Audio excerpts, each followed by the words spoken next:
Yeah.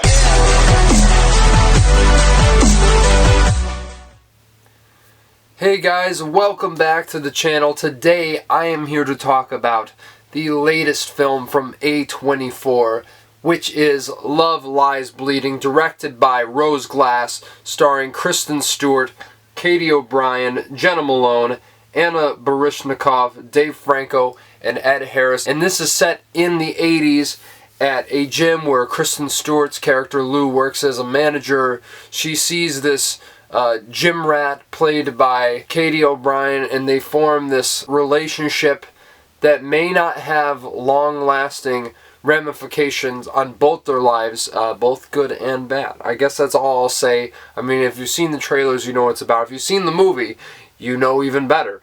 And I'm sure that's why a lot of you are here. And look, I have seen St. Maud, Rose Glass's first film, her debut feature film as a director, and I thought it was pretty decent. I thought there was some really great stuff to admire about it, but I thought thematically I kind of disagreed on a very personal level, and I thought the ending was a bit abrupt and a bit of a cop-out. So I thought, despite that, she does have a very interesting voice.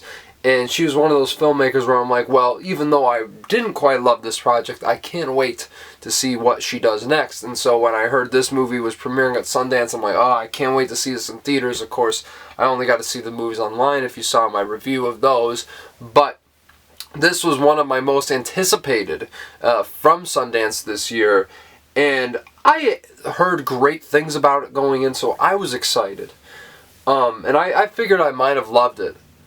But I didn't realize just how much I loved this movie. I'd say from start to finish, this film had me in its grasp right from the very opening shot. I love Ben Fordsman's cinematography in here. There's a great utilization of bird eye views as well, which is some of the best I've seen in a long time, and really adds to the tension that Rose Glass creates in this very hyper-sexual, very razor-edge thriller that is hitting so many things so effectively.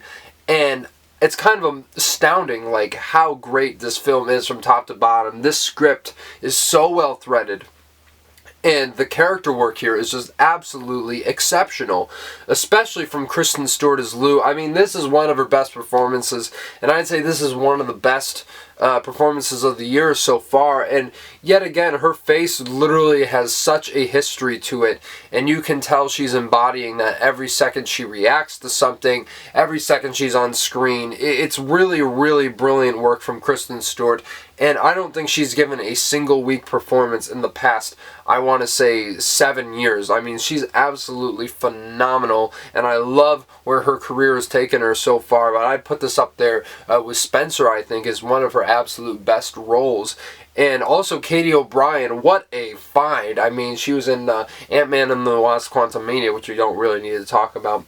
And I heard she was in Season 3 of The Mandalorian, which I still have yet to see, but she really is a bit of a revelation here, and such a physical performance. Like, you don't really see, female performers getting to this level from a physical standpoint, at least not in recent years. And I just think her physicality is also so important to her character and her role in the film. But obviously, she's not all muscle, and I really love what they do with her from an emotional standpoint as well. How her character of Jackie and Lou really complement each other as two sides of the same coin. I think that is what really, really makes this movie work. And I really didn't expect how sexual this movie is. Like, this really goes for it, really pushes it. But I think it adds a sense of lust and intimacy to this narrative that really is alluring and makes sense for the characters in the film. It never feels that gratuitous,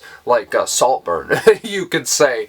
But even so, there's so many standout performers here. Ed Harris, of course, as Lou's father, Lou Sr., who really is just a dastardly guy in this, and really has such an intimidating presence every time he's on screen. Even if he pops up in a quick shot for a few seconds, he's always ever present in this narrative, and is really the driving force behind a lot of what is happening. As well as Dave Franco in this, who is just an absolute piece of garbage. and the relationship he has with Jenna Malone as his wife, who I didn't even recognize, and I think there's a good reason for that.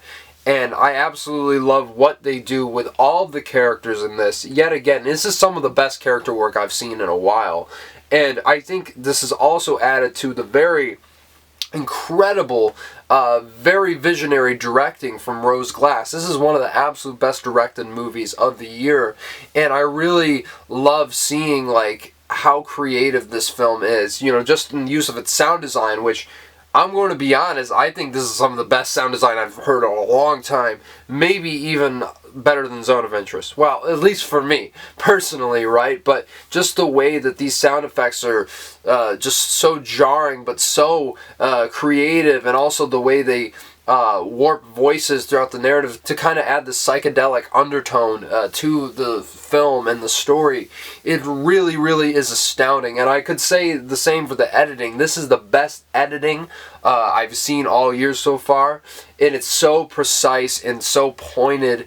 And yet again, the cuts are so brilliant in regards to how they're, you know, cutting back and forth to each scene from a very intellectual standpoint. It really threads itself together in a way that I don't think a lot of movies even come close to. I really hope that this film at least gets a sound and editing nomination in next year's Oscars. I know it's a bit early, but I really think this film absolutely deserves it. But yet again, the way this is a romance at its core, and it is a drama more than anything, but the way Rose Glass infuses those horror elements that, you know, were very much present in her last film, Saint Maud, which was a straight-up horror movie, are utilized to even greater effect here, and really just ratchets up the tension to 11. I mean, I was on the edge of my seat. I was falling out of my seat for a lot of this movie, just reacting to certain things that are just so intense and visceral.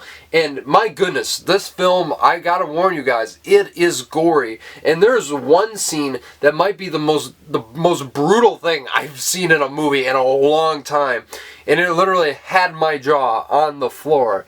And yet again, I absolutely love what she did from a thematic and genre standpoint with this movie, just hitting so many different things so effectively. And yet I'm riveted throughout the entire time. I'm invested in these characters, even though there could have maybe been a bit more to them. And I also think an absolute standoff is Anna Baryshnikov, who kind of steals the movie whenever she's on screen. And yet again, even she has so much depth. Being a smaller character, you truly understand what she wants as a person and what she's trying to do in this situation. And your sympathies really are kind of conflicting because you're not really sure how to feel about these people. These are people who obviously trying to suppress something inside of them, but also trying to find their true selves at the same time. And I think that's why the relationship at the core of the story is so effective. And I just absolutely love this film. I was really thinking of giving this a higher score when I was watching it. But a lot of people have mentioned this. There's something that happens at the ending. And it's not quite a make it or break it moment. But it is a big swing. And I don't think it's going to work for everybody. It's a bit distracting. But at the same time, I appreciate the intention behind it. So in that way, if I do go back and watch this again, I might even raise my score on this. And I also think that there was one needle drop that I really wasn't a fan of. It was so disordinate and it just did not sound good tonally to me, so it drove my perfect pitch crazy.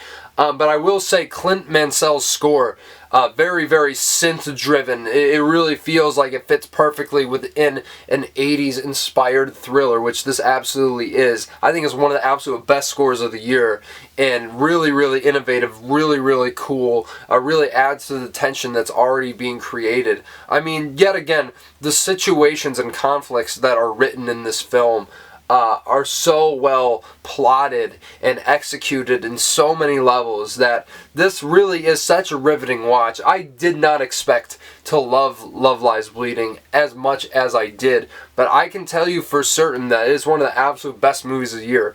Am I going to say it's going to make my top 10? Well, considering how last year went and I thought that a lot of movies were for sure, I'm not going to say shit right now because I'm not going to date myself at all, but I will say that this is definitely a contender already for the top 10 films of 2024 by the end of the year. I mean, this year is correct already, right? So, yeah, I mean, if the movies keep being this great for the entirety of the year, I am all for it, and I think we're in for one of the greatest years of all of cinema, like I've stated before. But yet again, Love Lies Bleeding is such a triumphant sophomore effort from a writer-director that I think we're going to be seeing a lot of over the course of the next few years, and a voice that I really cannot wait for anything that she does next. This is one of my probably top 10 A24 movies. I think it's one of the best things that the studio has ever produced, and yeah, I'm going to give Love Lies Bleeding a 9 out of 10. This is an absolutely fantastic movie,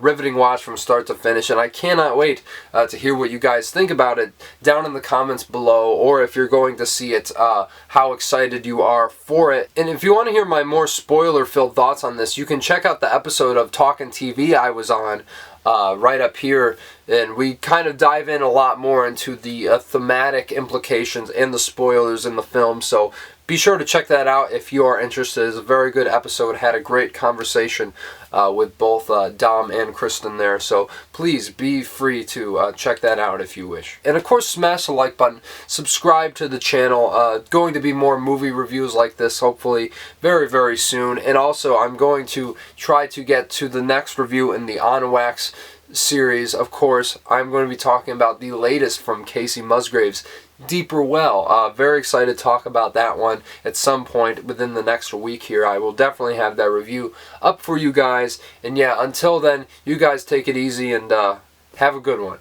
I'll talk to you soon.